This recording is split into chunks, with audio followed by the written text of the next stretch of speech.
Et bonjour à tous, c'est Mister Cycliste, bienvenue dans cette nouvelle vidéo. L'étape 3 de la Volta Ciclista à Catalunya vient de se terminer à l'instant, et c'est l'occasion de lancer ce nouveau concept. Je viens de finir l'étape et de prendre des notes dans les 10 derniers kilomètres. Je vais vous retracer les 10 derniers kilomètres de cette étape, en commençant tout de suite par le 10e.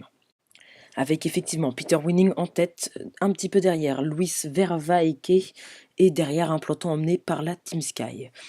Au 9e kilomètre, Winning et Vervaeke en duo de tête, 10 secondes d'avance sur un peloton d'une cinquantaine de coureurs. 8e kilomètre, c'est Vervaeke qui est tout seul. Louis Vervaeke, le jeune belge de 22 ans qui est en tête de la course seul. Il était 7e au classement général au début de l'étape. 7e kilomètre, on voit un petit peu de neige sur le bord de la route, mais un grand soleil, des conditions de météo totalement cool, avec 45 coureurs à peu près dans le peloton. 6 km, 3 secondes d'écart avec Luis Vervaeke et le peloton. Le 5e kilomètre qui est marqué par la fin de Vervaeke avec la Team Sky qui revient sur lui. Ensuite, au 4e kilomètre, c'est un peloton d'une trentaine de coureurs qui est emmené vraiment par la Sky qui roule très fort, qui empêche tous les coureurs de sortir, notamment Mikel Nivet qui fait un gros travail.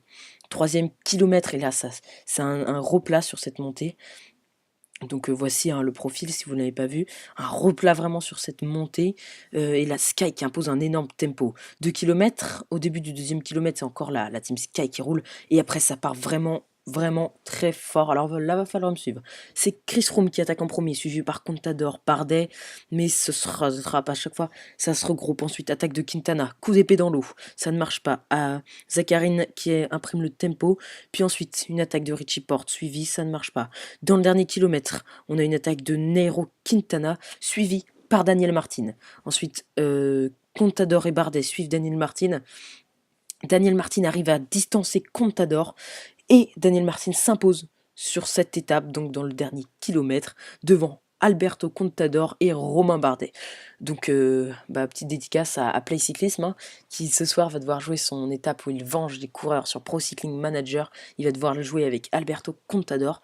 Une superbe étape à regarder, même si c'est vrai qu'il n'y a pas eu d'attaque avant la fin de l'étape. Ça, c'est vraiment dommage.